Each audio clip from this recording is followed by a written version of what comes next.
O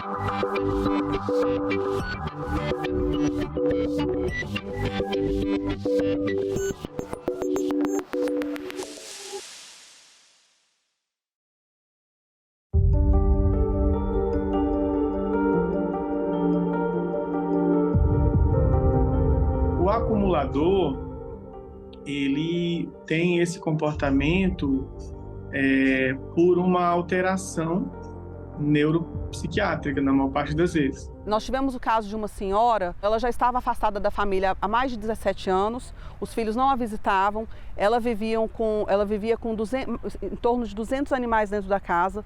Quando nós chegamos com a perícia, tinha animal morto em cima da cama dela. E ela não conseguia ver o grau de uma complexidade, de uma situação absurda que é aquilo ali. Então, assim, a pessoa perde a noção da realidade. Para essas pessoas é algo que conforta elas. Esse lixo é algo que conforta eles, entendeu? Porque, tipo, é onde ele tem uma distração, alguma coisa ali de ele estar com a atenção deles em determinado objeto, entendeu? Então, para mim, me desfazer de lixo é rápido. A gente vai, a gente entra, a gente limpa, tranquilo. Mas para eles, tem objetos até que tem um valor muito grande e sentimental, né? Você vê roupa com eletrodoméstico, com utensílios domésticos, com material de escritório, ou seja, tudo aquilo que o indivíduo acha que pode usar, que pode precisar. O acumulador é uma pessoa que não consegue se desfazer de objetos, mesmo que já não sirvam para nada. Por exemplo, embalagens de pizza, jornais, revistas e até comida estragada. Ele guarda todos os objetos porque acredita que eles podem ter utilidade no futuro. Ele pode comprar 4 panelas iguais. Ele pode comprar 3 máquinas de fazer arroz iguais e deixá-las na caixa, sem nunca usar. Então ele acaba simplesmente guardando. Não há dados oficiais sobre quantos brasileiros sofrem da síndrome de acumulação compulsiva, mas de acordo com a Associação Americana de Psiquiatria, esse transtorno afeta 2,6% da população mundial. Como a nossa população é uma população que vem envelhecendo, ou seja, a expectativa de vida do brasileiro ela vem aumentando, essa síndrome de acumulador ela vai também se tornar mais frequente na nossa sociedade. A acumulação compulsiva também é chamada de síndrome de Diógenes ou disposofobia. Não é regra, mas o transtorno atinge principalmente pessoas com mais de 60 anos e geralmente está associado a uma patologia. Depressão, ansiedade, quadros demenciais também, pacientes com demência, transtorno de personalidade que vão piorando, perfeccionistas, pessoas muito rígidas, cheias de regras e normas, e o transtorno obsessivo compulsivo também, que pode se manifestar como um acumulador. Quando a acumulação excessiva envolve animais, é chamada de síndrome de Noé. O repórter Justiça conversou com esta advogada do Fórum Nacional de Proteção e Defesa Animal, ONG que atua no bem-estar dos bichos. Essa situação ela é mais recorrente do que a gente imagina, né? Hoje eu estou cuidando de um caso que é no Riacho Fundo, no Distrito Federal, onde uma família de acumuladores tem mais de 30 animais em um terreno baldio. Esses animais estão numa situação de extrema crueldade, sem alimentação, sem água, sem abrigo de sol ou de chuva. Tem muitos filhotes porque eles vão se reproduzindo lá dentro. Em razão da ausência de alimentos, eles acabam se canibalizando. Então, assim, é um problema que envolve vários setores. E o poder público precisa ter uma equipe multidisciplinar para tratar disso. Recentemente, a Polícia Civil do Distrito Federal recebeu uma denúncia sobre um homem que mantinha 230 cães e gatos em situação precária. Aí começaram as investigações. Quando os policiais chegaram na chácara, encontraram esses animais desidratados, desnutridos e infestados de pulgas e carrapatos. O cenário era desastroso, né? Assim, centenas de sacos com ossadas, nós não conseguimos entender a lógica daquilo ali. Os animais que ainda estavam vivos estavam em situação de caquexia extrema, que é de extrema magreza em razão da desnutrição, da desidratação. Haviam muitos cães mortos no local. Outros animais também se alimentavam desses cães em razão da fome, né? Haviam muitos animais congelados, que também nós não conseguimos entender, né? Toda aquela logística que era aplicada ali.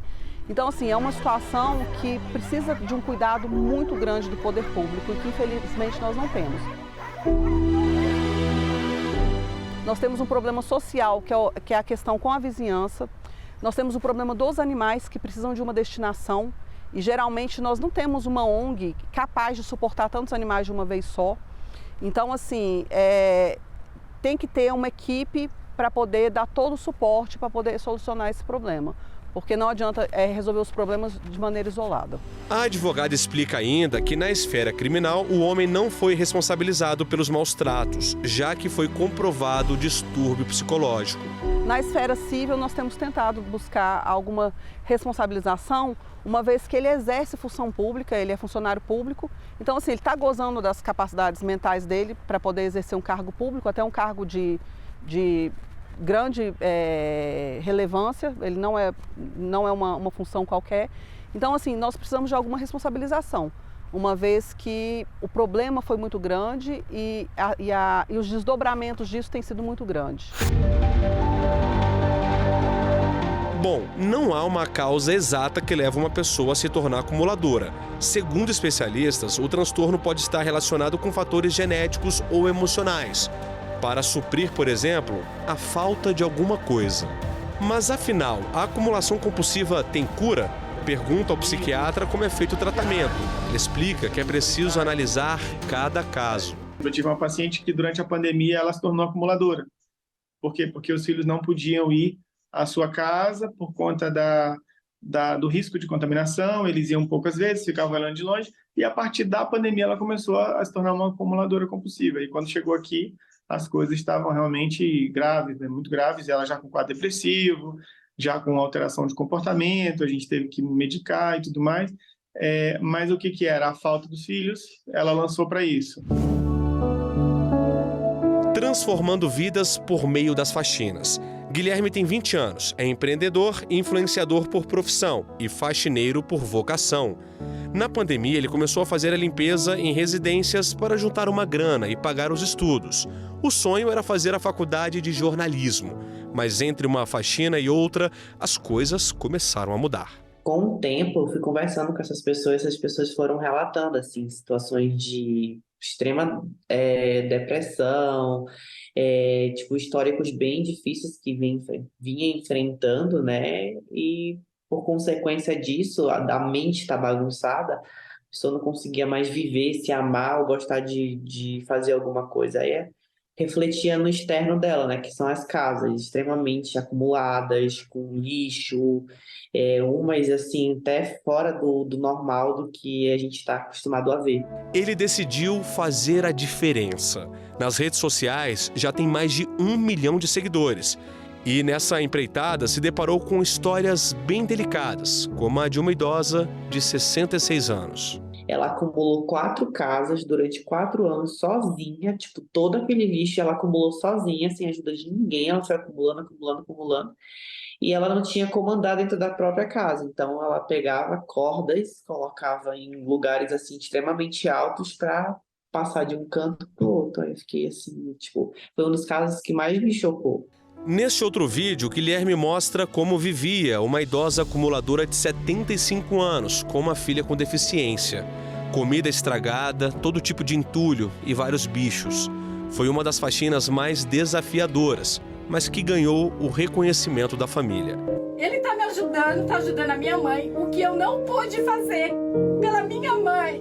Nem os filhos dela fez, ninguém da família conseguiu fazer. Ele está fazendo, de coração. Ele tem dificuldade de se desfazer justamente porque aquele objeto faz parte dele, é como se fosse algo afetivamente muito importante para ele, né? E por isso ele não consegue se desfazer. E quando alguém da família chega para falar, olha, tem que tirar, realmente gera muito conflito, porque eles acham um absurdo e muito invasivo. Hoje em dia a gente tem uma clínica de uma clínica grande, assim, com vários psicólogos, psiquiatras, que depois faz o pós-faxina, né?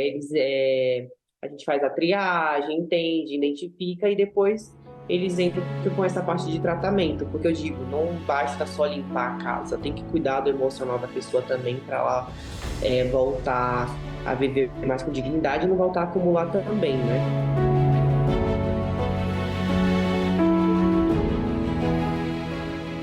No próximo bloco, a repórter Renata Teodoro mostra as diferenças entre o acumulador e o colecionador. Você vai conhecer um servidor público aposentado que tem milhares de discos muito bem guardados. A gente volta já.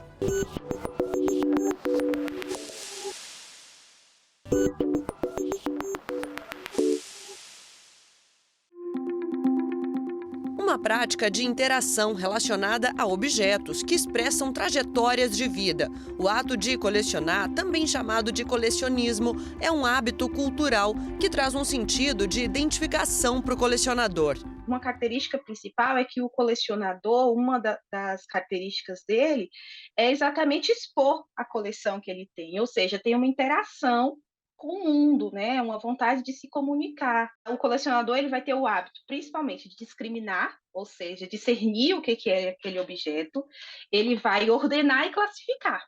Isso é muito importante a gente ter essa definição, porque é exatamente o que vai descaracterizar o acumulador. O colecionismo é uma tradição antiga que nós, brasileiros, herdamos dos europeus. Desde a Idade Média, a organização de núcleos para essas coleções passou por diferentes momentos até chegar aos museus. O primeiro museu que foi criado aqui, né, após a chegada da família real, que foi o Museu Nacional, ele já parte dessa ideia de colecionismo. E é uma ideia que vai atravessar os séculos. E tem dimensões de coleções privadas, tem dimensões de coleções públicas, e hoje, nos últimos anos, há um grande movimento dos museus buscarem outros caminhos que não só a partir das coleções. Além do aspecto cultural, a coleção também está ligada ao sentido de preservação do ser humano. Se eu quero expressar o que eu sou no mundo, através da minha coleção, eu também quero eternizar o que eu sou no mundo através daquele objeto, daquela coleção, que passa, então, a ter um sentido muito mais que especial, muito mais que sobressai, já não é mais um objeto, né? Ele tem um valor a partir de agora, ele vai ter uma duração, ele vai perdurar por muito mais tempo. Somebody holds the key. Well, I need it and I just ain't got the time. Davi é músico, colecionador de vinis e servidor público aposentado. A coleção começou sem que ele percebesse. Ainda menino, pegava carona para ir à escola e assim economizava o dinheiro do lanche e do ônibus. Com essa economia do dinheiro do lanche, do dinheiro das passagens que eu economizava pedindo carona, eu conseguia comprar todo fim de semana uma média de 3, 4 LPs. Todo fim de semana eu comprava com um dinheirinho que era repassado para a escola, para as despesas, para chegar na escola, lanchar lá e tudo.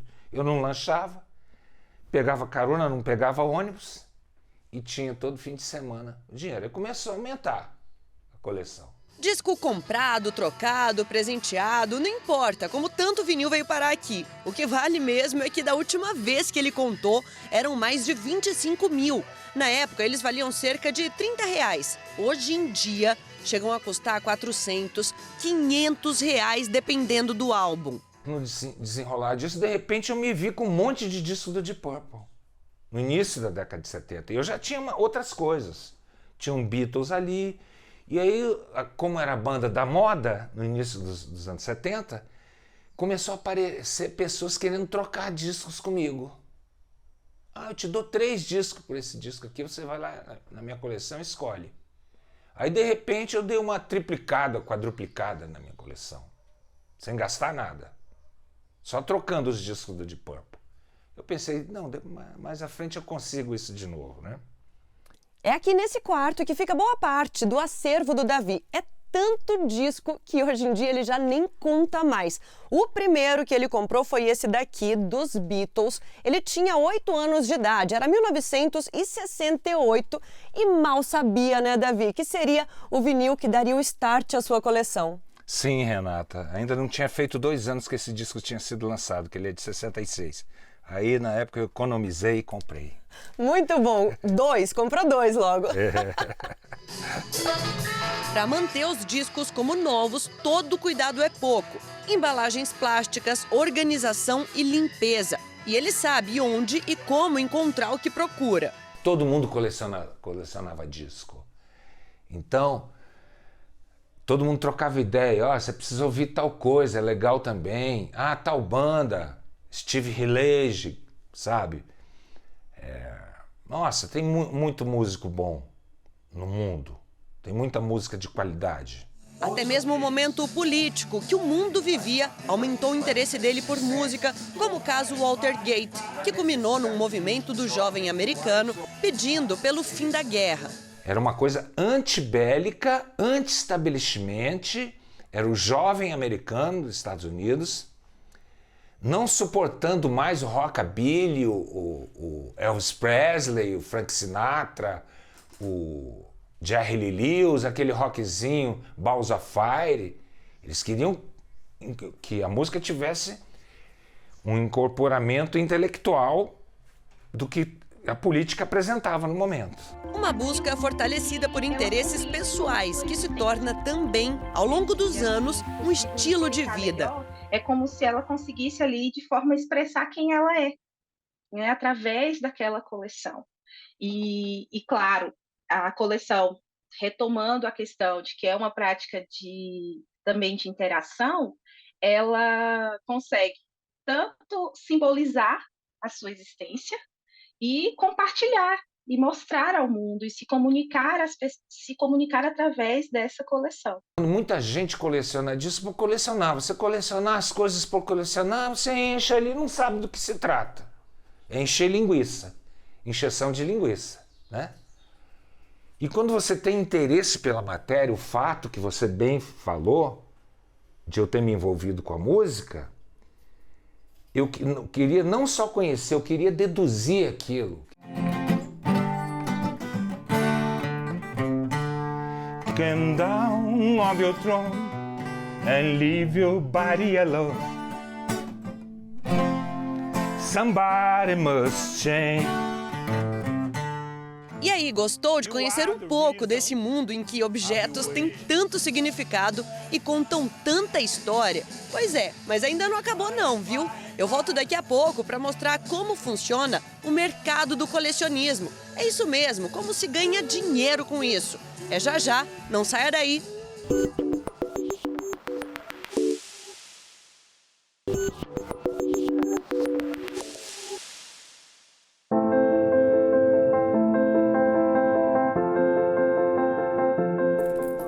Moedas comuns de ouro, prata, cobre, patacões, cédulas do Brasil Império. Tudo isso faz parte do mercado numismático, que tem uma relação direta com história, arte e economia. Já a filatelia é dedicada ao estudo e ao colecionismo de selos. Muito além de uma paixão, as coleções rendem dinheiro. E esse é o negócio do Gilberto há mais de 25 anos. O que é mais rentável nesse negócio? Os patacões?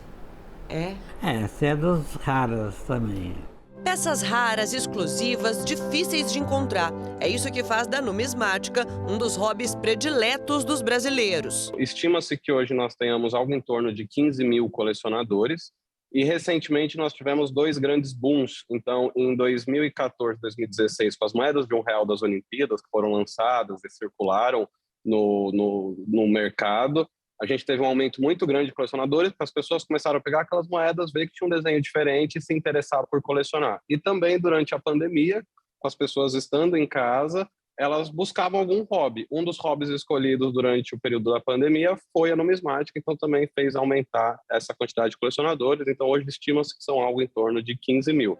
É uma verdadeira comunidade. Gilberto já viajou tanto no Brasil como no exterior para os encontros de colecionadores, onde troca, vende e negocia itens colecionáveis. É uma união que a gente fica conhecendo as pessoas nos outros estados, sabe? Porque isso é um entrosamento, é um juntamento de pessoas que faz isso. Eu acho que é importante, porque eu conheço gente lá de João Pessoa através da moeda, porque eu fui lá no encontro, lá eles vêm aqui, lá em Fortaleza, a mesma coisa, em Recife, Salvador. Isso é uma coisa muito bacana, sabe? É uma união entre eles. E dessa união comercial, profissional e de amizade, deixa o legado ao filho, que também se envolveu com a arte de colecionar. Meu pai sempre, quando viajava, já trazia as coleções pra gente, mas eu coleciono desde pequeno. Então, pequeno eu colecionava boné, depois comecei a colecionar latinha de refrigerante, de cerveja, só que aí começou a ocupar muito espaço. Hoje em dia eu tenho 2 coleções, uma de relógio e outras de cédulas de polímero, que são aquelas cédulas de plástico. Eu tô aqui encantada com a coleção de cédulas de polímero do Gilberto. São várias cédulas de todos os países e continentes. Essa daqui é do Catar, foi lançada em dezembro de 2022 em homenagem à Copa. E 22 reais, que é a moeda deles lá. É a moeda deles, foi lançada em dezembro em homenagem à Copa do Mundo, fazendo a conversão vale algo em torno de 50 reais. Porém, como é uma cédula que foi lançada agora e foi um pouco difícil de colecionar e de trazer essa cédula, hoje a gente vende ela no valor de 350 reais. Sim.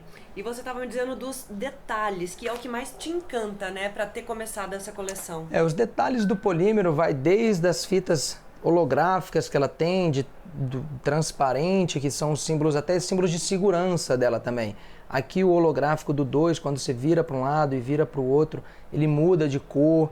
A parte aqui embaixo parece uma escama, quando você passa o dedo fica um pouco em alto relevo também, se você passar a unhazinha, você vai sentir que tem um leve alto relevo. Então são detalhes como esse que, para mim, torna a cédula muito mais assim, atraente e melhor de colecionar. Aqui já tem pelo menos uns 3 anos de investimento aí e algo em torno avaliado aí de uns 30 mil reais. Devo ter algo em torno de umas 200 cédulas hoje do mundo inteiro. O Gilberto está me mostrando alguns dos itens mais valiosos que tem aqui na loja, a começar por essa cédula de 50 mil réis, que chega a custar até 50 mil reais, tudo por conta desse carimbo aqui? Isso, é uma cédula que ela já é escassa, uma cédula difícil de se achar, e esse carimbo a gente chama de um carimbo rosácea, que é uma cédula que identifica que ela ainda é mais escassa e mais rara, podendo chegar até esse valor, dependendo do estado de conservação da cédula. Uau! Agora outro item também bem desejado pelos colecionadores faz parte desse estojo, que é a maior moeda produzida no Brasil. Isso, essa é uma moeda do 4º centenário de 1900, é uma moeda que pesa aí 51,1 gramas de prata, é a maior moeda de prata produzida no Brasil. É uma moeda que ela tem alguns raios aqui, e existe ela de 16 raios e 20 raios. A de 16 raios custa entre 7 e 9 mil reais, e essa de 20 raios chega a custar entre 15 e 17 mil reais. Agora, falta completar o estojo, faltam 2 ainda, né? Isso, essa tá aqui, falta uma de 1.000 réis que tá chegando, e essa é uma medalha em relação ao 4º centenário. Quando você completar isso daqui, aí tá satisfeito? Aí tá satisfeito, aí a gente coloca a venda. Por quanto, Gilberto? Esse estojo vale na faixa aí de 28 a 30 mil reais. Uau, olha só, 30 mil reais. Isso. Este professor, especialista em marketing, diz que o mundo do colecionismo prega uma máxima que não dá margem para erro. Não existe o bom, bonito e o barato. Olha, tem uma oportunidade maravilhosa, o preço custa 100, mas eu vou fazer por você só porque é para você por 10. Não existe essa mágica. Se vale 100, a pessoa vende por 100. Se está vendendo por 10, é porque não é mágica, é algo que está errado. Até porque, para quem trabalha com isso, como o Gilberto e o pai, não é sair dando valor aleatório para as coisas. Existe um catálogo de preços em que eles se baseiam, mas tudo pode mudar se determinado item, hoje em dia, por exemplo, for raro ou exclusivo. A gente sempre tem apego pelas nossas coisas, pelo nosso colecionismo. Então, às vezes a gente não quer vender, a gente coloca um valor até mais alto para não vender. Mas aí, às vezes, acaba que o comprador quer pagar por aquela peça que às vezes é única, ou tem pouca, ou então está escassa, e acaba pagando o preço pela nossa peça. Eu tinha uma cédula e aí a pessoa ofereceu um valor, eu falei, mas vai ser difícil achar outra e tudo. E ele falou, não, quanto você quer? Eu falei, quero tanto. Aí, não, então tá bom, vou pagar. E aí acabei vendendo. Hoje eu não tenho ela, tô atrás dela. Eu tô segurando uma moeda da época de Dom Pedro, Brasil Império, de ouro, uma das moedas mais raras que existem. Essa é a segunda moeda mais rara da série de 10 mil réis. É uma moeda de 1863, Então, das moedas de 10 mil reais é a segunda mais rara. Ela pode custar entre 10 até 20 mil reais, dependendo do estado de conservação dela. Gente, eu tô segurando assim, porque se essa moeda cai aqui na mesa, qualquer amassadinho faz ela perder o valor. Já descaracteriza todo o estado de conservação da moeda. Detalhes, amassado, moça, risco na moeda. Então acho que eu vou entregar ela de volta para ele melhor, né? Então... São cuidados que nós, leigos, não fazemos nem ideia. Só depois eu fui descobrir que estava segurando a moeda de um jeito errado. É isso mesmo. Você pode marcar a moeda com as suas impressões digitais. O certo é segurar na beirada dela. Mas é isso, vivendo e aprendendo. Existem também outros cuidados que um colecionador deve ter. É nítido a diferença entre a original, uma moeda verdadeira, e uma moeda de prata. Então, sempre quando a gente pega nela, a gente avalia o peso, o diâmetro, os detalhes da moeda, como foi cunhada, para ver. Aqui ela está muito perfeita, a cunhagem dela. Então, a gente consegue analisar com esses detalhes, assim. Quando a pessoa for comprar, se atentar a esses detalhes, ao peso, ao diâmetro. E aquela velha conversa. Quando a esmola é muito, o santo desconfia. Uma moeda de 3 mil reais não pode valer 100, 150 reais. Não faz muito sentido.